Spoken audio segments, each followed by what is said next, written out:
Yep. Hello, comrades from Brazil. I'm here with two special guests.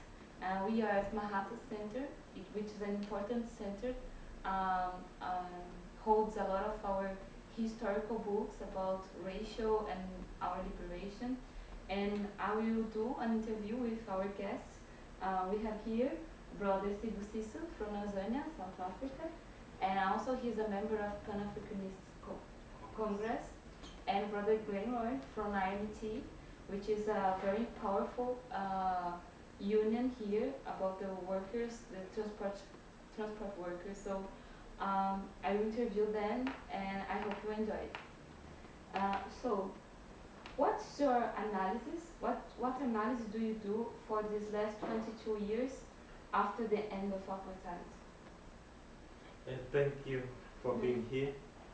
Basically, if you look at the past 22 years, it has been marked by a very great transition from typical apartheid to another world. The expectation was that we'll move from that scenario of white supremacy to self-determination, but it has not happened. It was colonialism changing its form. So you will see that although it's not done the same way, but the struggles that African people had in terms of the basic needs are still there. The challenges that have in terms of where we live, we still live in the peripherals of the cities. We still get inferior education. So basically the lives have not changed subsequently for the majority of them. I must say that there is an elite class that has felt the changes. There has been a growth in the African middle class, although it's artificial. Although those people earn a lot of money in terms of a monthly salary, but most of them will not live without their salary for 1 month. So they don't qualify to be a middle class, although they are treated and portrayed as middle class. We have created a society that lives in debt. Well, I just wanted to add to it and agree with that analysis. I mean, I was in South Africa before the so-called ending of apartheid, and I call it so-called ending because you have to judge these things by what we've gained out of it. And I visited Soweto before apartheid ended, and I visited Soweto after apartheid ended. Our people are still living in poverty. The reality of any liberation struggle, and people build Tanzania and South Africa as the last struggle on the continent. And if that last struggle has not resulted in us owning our land and the means of production, then we have to recognize that not a lot has changed in that period of time. So my analysis is very disappointing that we are still here, and what should be the Boston and the template of our liberation, and what we saw would be the second wave of the liberation struggle, because we appreciate the frontline state as they were then, and other countries were under severe pressure not to do many of the things that they ought to have done because they were at war. If war is now over, things must change, and it must change for our people. So, very poor situation, very disappointed. The struggle continues. We need. Is there a relation between the massacre of Marikana and the decreasing of ANC popularity, and how is going on this process, if you can tell us? Basically, Marikana is part of the process of the decrease of popularity. It does not signify a turning point itself, but it's a part of the decline. Because the more time moves, our people realize that the dream that has been promised by the liberation struggle is not being fulfilled. They are standing up to increase their demands. they understand now that whichever power that you're going to get, you're not going to be given. You have to demand it. So when the workers of Marikana goes out and strike for 5 months, it's part of that process of the increasing level of consciousness in our country. If you can look at the statistics of the amount of protest of different communities, it's increasing year to year, starting in 1994, and it has exponentially increased in the past 3 years because our people see that there is no movement. They had given the state a chance the whole decade, let me say 2 decades, because initially we were told that wait, but the waiting never stops. So with the Marikana as well, the response of the state is turning. Before it was soft gloves because everything was suiting, but the state is becoming more brutal with the loss of power. So when you see Marikana, see it as part of the loss of power and how the system respond when it loses power. The Western governments don't have a problem with dictators as long as they dictate and hand over the economy of the country. So the facade of democracy is being unveiled. Marikana represents that more than the decline itself. The decline was there, and it's going to continue. And what is the relation between this process and the election? Basically, remember we have elections every 5 years. Let me say every 2.5 years, alternatively one being national and the other one being local municipality. On August 3, 2016, we had the local government election.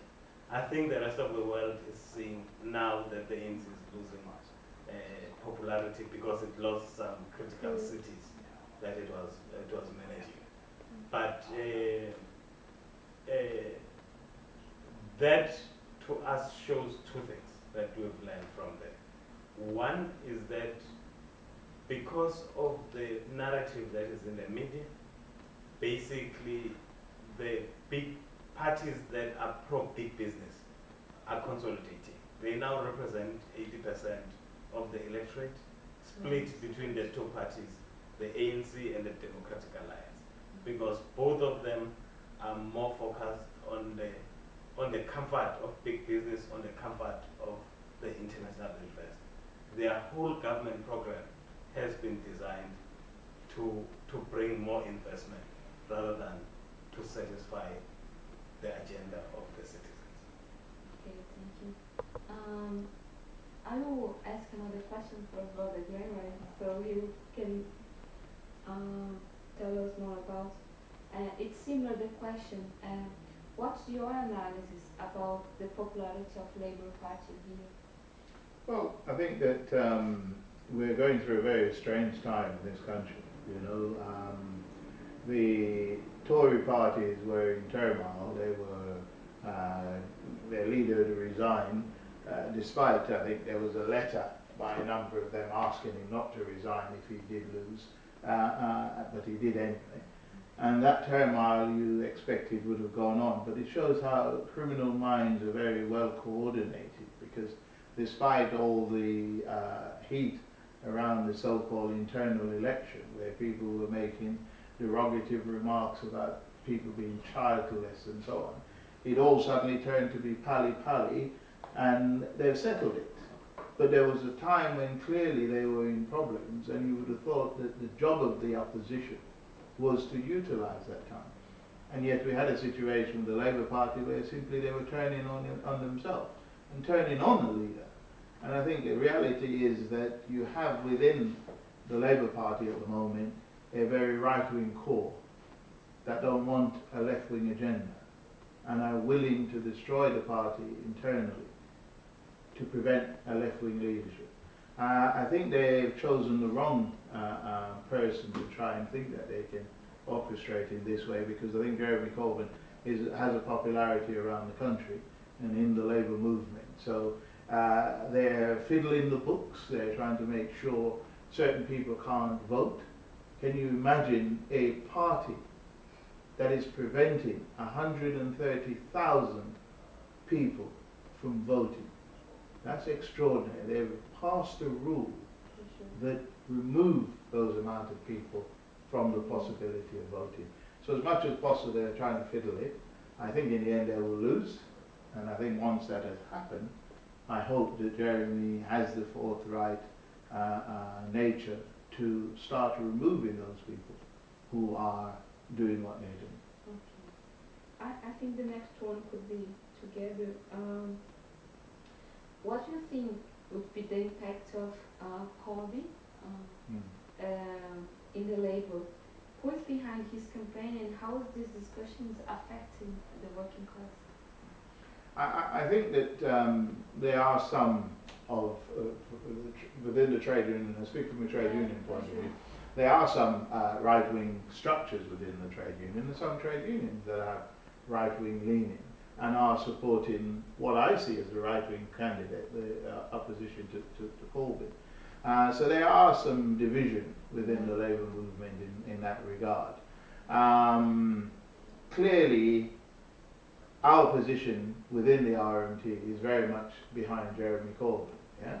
We were expelled from the Labour Party because we took a position that we had a right-wing leadership with Tony Blair, and therefore we didn't want to be associated with that only.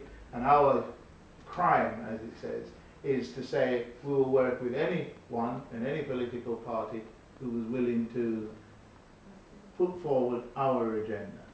And because of that, we were expelled from the Labour Party, because some of those people who were opposed and supporting the things that we were supporting were not in the Labour Party.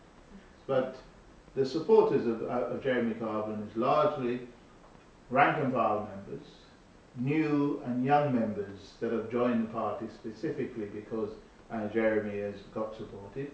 There are a number of black structures. I'm not a part of them, but Momentum, there's an African Momentum, there's Momentum for Corbyn, so there is a momentum structure that's going on, but it's also riddled with its own contradiction in Momentum. However, it appears to be one of the backbone towards Corbyn support and the trade union, and some of the biggest trade union, and we're the most active trade union, and we're also supporting him, even though we're not a member of the Labour Party. For sure. Thank you. Now let's return to Brother Sibu. Let's talk about the struggle, yeah? And what kind of struggle is happening in South Africa? What's your analysis about the student movement against the fees? We saw that and we got you to tell more about. And is there any kind of movement against the xenophobia expressions on the country? I think that there are two important struggles that are going on now. Basically, first and foremost is the struggle of land. If you look post transition, the issue of land seems like it's an issue that is not for everyone wanted money. They did not see the importance of land and the return of land. And there's been a greater consciousness with the issue of land. Even the reactionary parties now are talking about returning land. Some are even going as far as splitting the African people and saying the land must go to the Khoisan people. The other African people are not entitled to that land. Those are the far right. But even them, they understand that the issue of land can no longer be postponed. Secondly, it's an issue of decolonization. The student movement has done such a great job to put the issue of decolonization on the table. The issue of taking out the statues of Rhodes, John Rhodes, have been very fundamental to the decolonization struggle. The issue of fees. Students are calling for free education, similar to what German and most European countries have, where tertiary education it does not have to be paid, because that's an investment to the nation. It's not just an expense. So students are calling on the Free Must Fall movement. They are calling for that. Also, as part of the student struggle, students have done a remarkable issue to link the student struggles with the workers' struggles. Part of the decolonization struggle has been the end of outsourcing, the end of labor broking in universities. To say that a worker who's sweeping must not be given to a subcontracted company. He must be an employee of the university to get the benefits of the university employees. So those are two critical struggles that are going on now. But more over that, the issue of xenophobia has been a source of embarrassment. You see, Africa, one of the biggest enemies on the African component is the issue of tribalism. You will see Rwanda, why we had the genocide, it was tribalism. In many parts of the continent, you have this problem of tribalism. And in Azania, it's no problem. The issue of tribalism keeps on creeping. And there is no other issue that arises except that we are fighting for the crumbs that fall on the table of imperialism. Calling for xenophobia is important, but it's not enough. Calling against xenophobia, let me say, is not enough. What would be enough? It's us winning the right to self-determination and uniting Africa as one nation and making the whole continent the epicenter, the ground on which the African people move from. Wonderful, nice. And I will take this idea to ask you another question about the process of immigration and so on. We saw a lot of comments about the referendum. So what did the Leave position won the referendum? And who voted for leaving and who voted for to stay? And in your opinion, what's the real matter behind these debates? Okay. I mean, I need to declare an interest in the sense that my union is support the campaign for leave. Okay. I don't support the campaign for leave. And it's not because I believe that in Europe is any better than outside Europe. You know, it's an extraordinary thing that Africans are being part of that debate. If you think about Haiti, and we always have to go to our history. Haiti was invaded by 3 European nations. Before there was a EU and there was a European Union. So they're able and have been collaborating and working together for years. So it makes no difference whether they're in a paper exercise around the union or not. The discrimination that African people have to fight, will have to continue to fight it in or out of Europe. The difference is that when they're together, we can identify them, yeah? And we can, I believe, reduce the impact. We're dealing with one conglomerate. We're dealing with one structure. So I feel that all of the Europeans should be in one club, if you like. And I know they still are, but what they're doing now is pretending there's a paper exercise.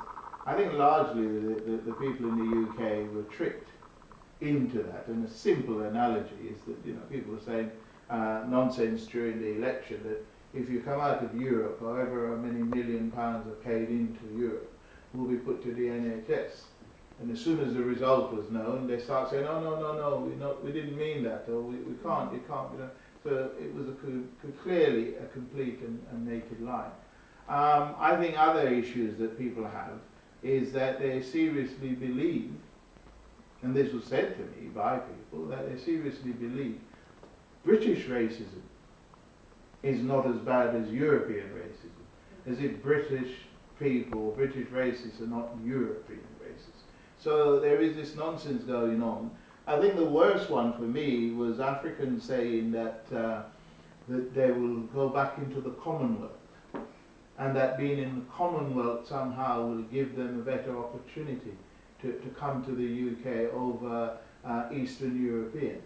So we're having, in essence, a debate around those people at the bottom competing with each other. And to me, another absurd connotation. But those are some of the things, element that I think trick people into it. My union's position was to say that somehow under British control, the possibility of renationalising our railway would be better. Absolute nonsense, because really at the end of the day it was the British government who nationalised the rail, or who privatised the railway, and are going to fight to keep it privatised regardless. So I mean, those were extreme contradictions, and in essence we ended up with a situation where we appear to be in alliance with racists. The racists who were calling for immigration, the same racists who were leading the issue about no blacks, no dogs, no Irish that we had in this country. So I find myself staring at a very peculiar situation where the left was supporting it, and we need to question it. We need to have a debate with those in the left in this country and some of our own people who actually bought into that. There's another downside, another angle to it, that I think some people actually protestate that maybe this will cause the UK so much problems that maybe we will get a little bit of leeway as Africa. I don't see how that worked, but that was also said. But I think at the end of the day, we need to realise that we're fighting racism, whether we're in Europe or outside Europe. It makes no difference, because we should be attacking this thing globally anyway. And about the struggle, what kind of struggles are being happening here, and how did it connect with this fight for reparation? Well, I think that what we've got is that almost on every level that we fight on, it is part of addressing some of the issues that surround us. I remember being told about, oh, there's not enough black people on the anti-apartheid march and things like that. And I used to say, well, you know, black people are struggling in all parts of this country. There's an old lady right now at Safeway probably having to struggle about the way she's been treated there. So she's in the struggle, she's not on the march, but she's part of that. So we're in struggle in so many ways. What we did with our reparation conference, which is an initiative to try and get the trade union movement, not just the RMT, but the whole of the movement, to link up with the struggle around reparation. So we see all of those things that the trade unions are fighting should be part of our struggle about reparation. We should be demanding, for instance, the whole issue around Corbyn, and indeed Smith, because we could have opposed and exposed the right wing of the Labour Party by saying, what's your position on reparation? If you do win the leadership, will you be making provision and room for us to engage in that? And then within the trade union movement, the struggle, the bread and butter struggle that the people go into within the trade union around strike and whatever, part of that discourse will be to say, we also need you to be part of our struggle. Yeah? So I'm going on strike with you, or I'm coming out in solidarity with you, or indeed African people from their organisation are on the picket line with the RMT train drivers or whatever, in solidarity, and whilst we're there we're saying, by the way, this struggle that we're also having, you know, we can't resolve it with a day's strike or a week's strike, it's a longer process and we need your help. We're acting in solidarity with you and we want you to do the same. So I think all the struggles that we're going through as workers here, within my industry especially, we're fighting against an issue about one-person operation on the train, whereby they're trying to get rid of the guard on the train, so only the driver will be there and operating the door. I'm not a member of that section of the union, that's on the main line, I'm on the underground. But when underground workers have gone to those picket lines to act in solidarity, it was also put on the agenda a discussion around how you can return that solidarity. So I think that's how we link the two things together. Because as I keep saying, one of the things that African people here get driven into is work. We've come here to find jobs, so we're all, if we're not in work, we're looking for work. And therefore we're part of the working class, we're part of the working structure, and we should be part of the trade union movement and demand that those unions give back to the community. Nice, thank you.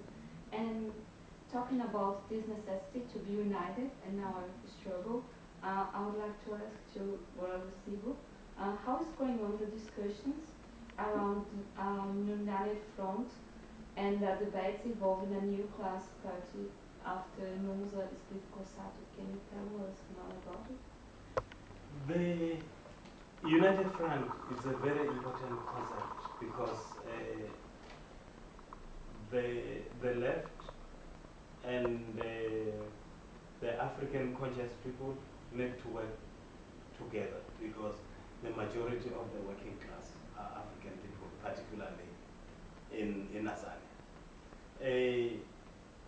To ask how has it gone on, the United Front initially when it was started with the leadership of NOMSA, our perception was that it will be an umbrella body for the left, with organizations joining as members of the United Front. But it turned out otherwise. The United Front ended up being the Workers' Party, if I may put it that way. So it ended up being a political party on its own. So it ended up not being a United Front, but having the name of the United Front. And in electoral politics, they have entered for the first time, they ran for elections, and it's been a hard struggle. If you are not selling the big business perspective, access to the mass, remember Azania is 1.5 million square meter country. So the logistics to get through the country is very vast. And cities are well scattered. So for you to be able to run a proper logistics process, which elections needs a lot of logistics, it's not a one city issue. You need to have a lot of resources. And parties on the left do not have such resources.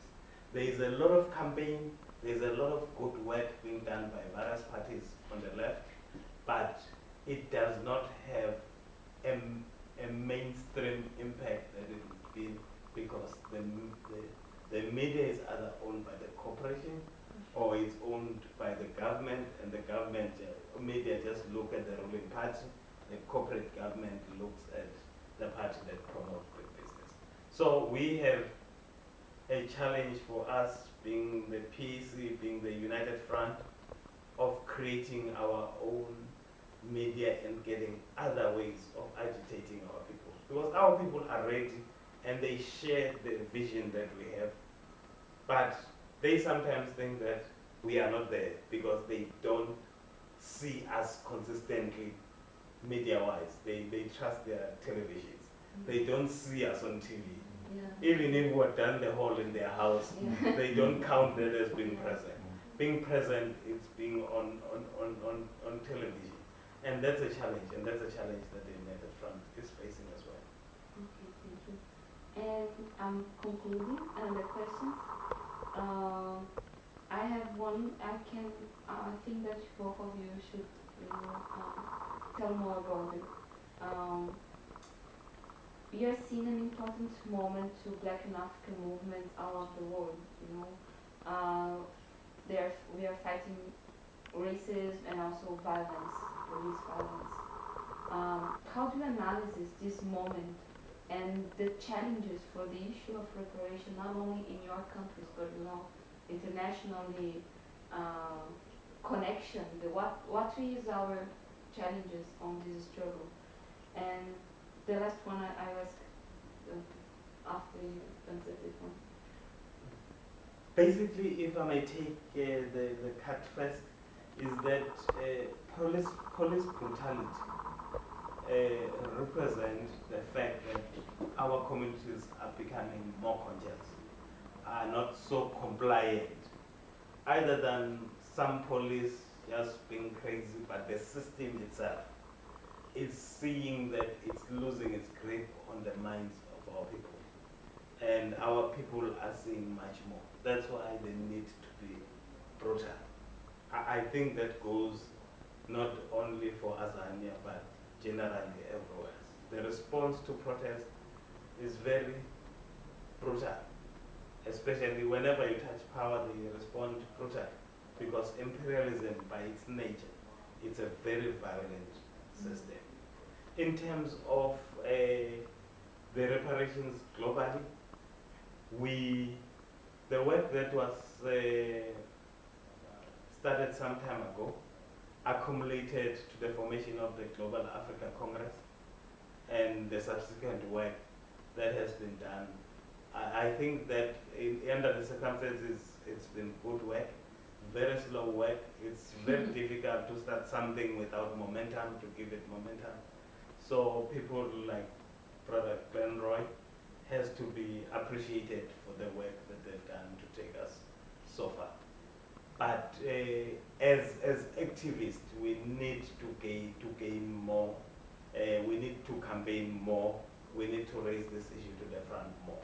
There is great challenge that faces us who believe in reparation. And also there is a challenge that we always have to get sidetracked to this minimalist demand of money. That's very small. There is no way you can account for the pain our people have gone through. So no one has the kind of money that we have to be paying for that. So the question is that we must work to clarify ourselves beyond the parasitic and opportunity perspective within our own movements, because some people want money for themselves, not for the collective. But just not a disagreement, but a different perspective, because you see, I mean, for instance, this is Mosiah Month. Yeah? It's named, the name in the European calendar is after Augustus Caesar. We don't know anything about Augustus Caesar, but we've been arguing in self-determination that we will call this month Mosiah after Marcus Garvey. But also the idea that this is now a, shall we say, a different stage in our liberation struggle. I tend to differ with that, because I think the fight throughout against enslavement, against capture, against colonialism, those were also high points within our struggle. And the organization of Marcus Garvey was also a high point. The civil rights movement within the US were also a high point, because they were being replicated, you know, around the world. People forget the women movement in this country also gained traction from the civil rights movement. The struggle of women in Northern Ireland, or part of the north of the island, gained traction from the civil rights movement and what was happening there. So we've been through that, and all the atrocities were also included. We don't highlight too much about the attacks against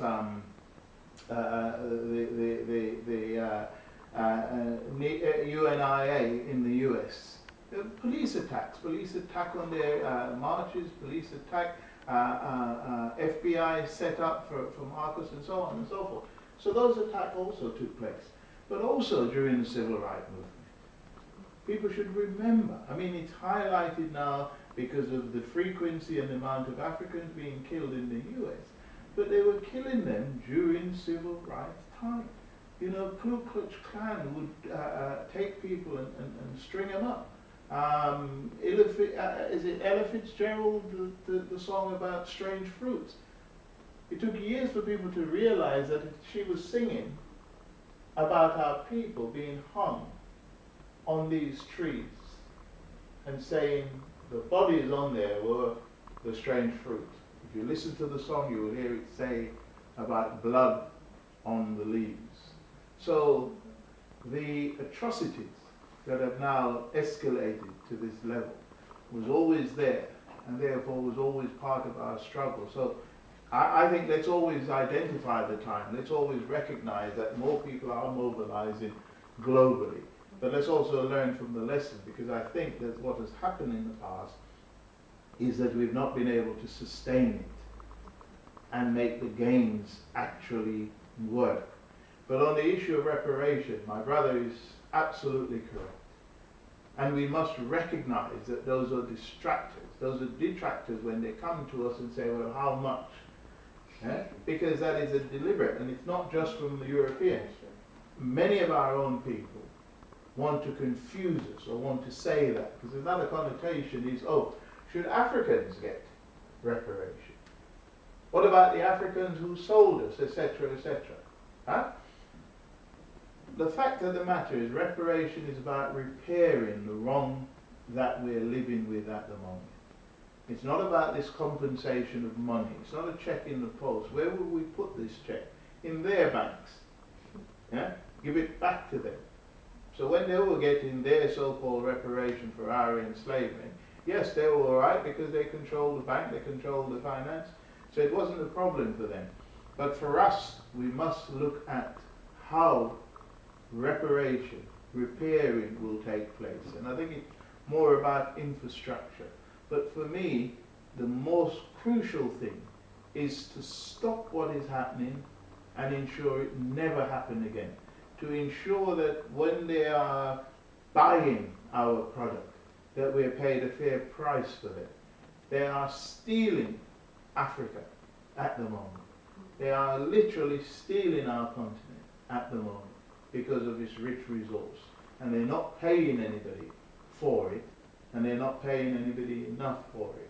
So reparation must be clearly laid out. And as the elder was saying to you earlier on, and I'm looking at behind you, Chinwezu's book, the West and the Rest of Us, there is a clear guideline of what needs to be repaired.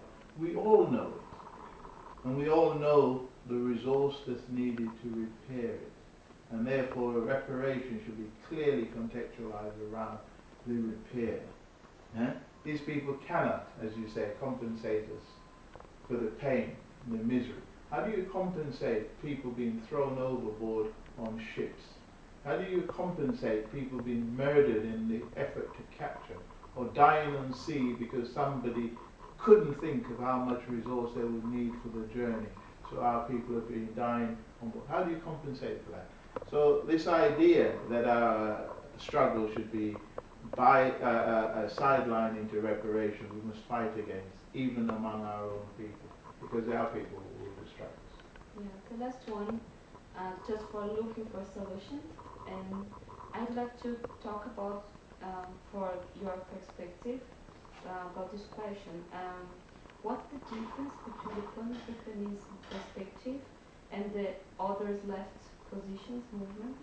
And for Graham, if you could tell about this one and also the other link, how can the Pan-Africanism perspective work with the left movement?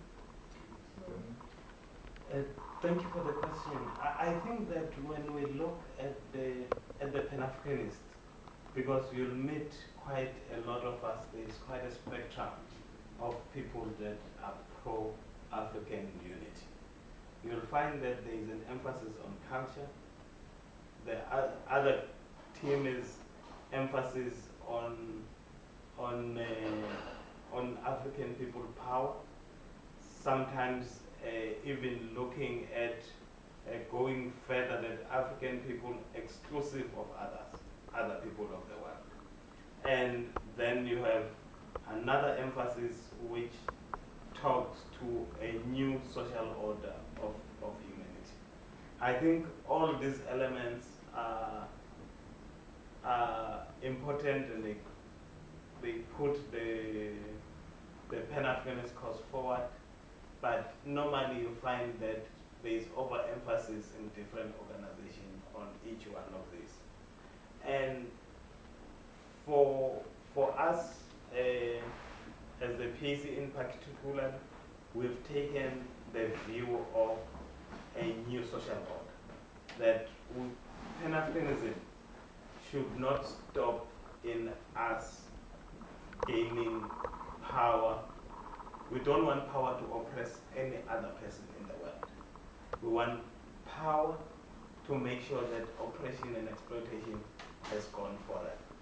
And I think that's a kind of Pan-Africanism we should all be working on, which makes it easy for Pan-Africanists work with any other left, because even the racism has been founded on capitalism, has been founded on the basis that it must be okay to exploit African people.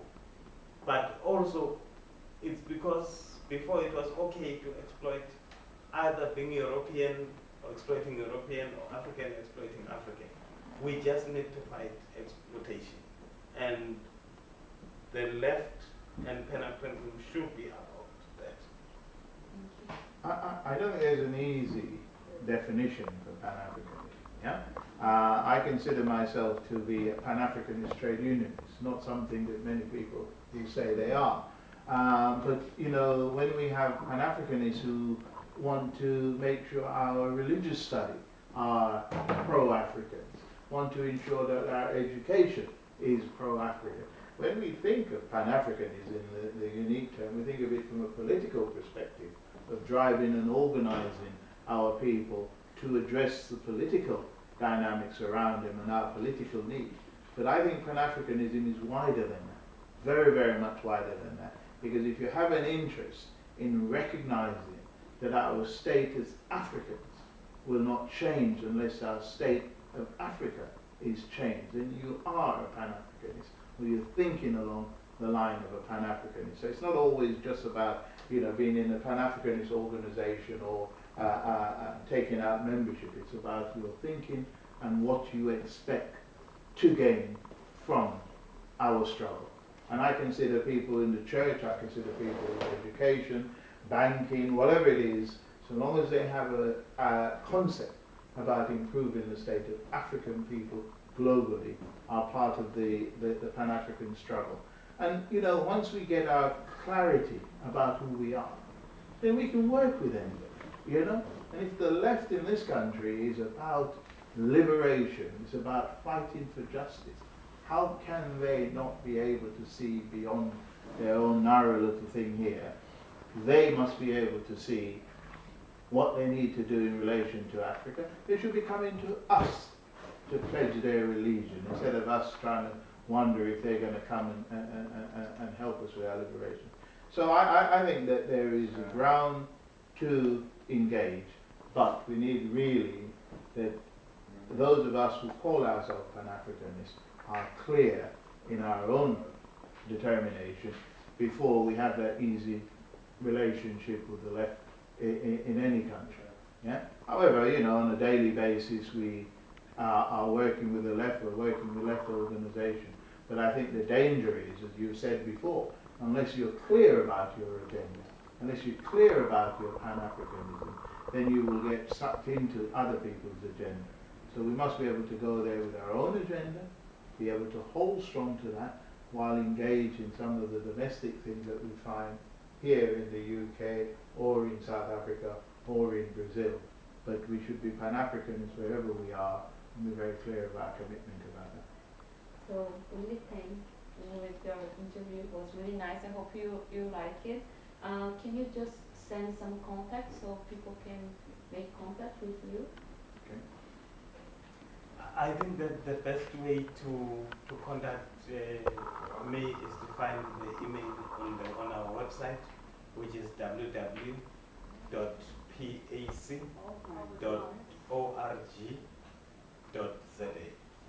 pac.org.za. Thank you. Okay. I wear two hats, of course. I'm president of the local London Transport Regional Council of the RMT. Well, now I just realised I'm wearing three hats because I'm also the secretary of the Black Solidarity Committee within the RMT. For either of those roles, either to get in touch with me as president or as the secretary of the Black Solidarity Committee, the email is BSC Black Solidarity Committee. Start again, BSC Solidarity @AOL.com. My telephone number is 07411113098. in my capacity as the Secretary of the Global African Congress. My email address is secretary, gacuk@aol.com, and also secretary@gacuk.org.uk. Same telephone number will do for both. You can also log on our website www.gacuk@gac.org.uk. So either of those are contact detail, and clearly we are available as far as the issue of reparation is concerned within GAC, and we are making the trade union engage in the struggle of the African community in the UK. Thank you. Thank you. Okay. Wonderful. Okay. Thank you. Thank you. Okay. So I think we need to go. 55, we need to move.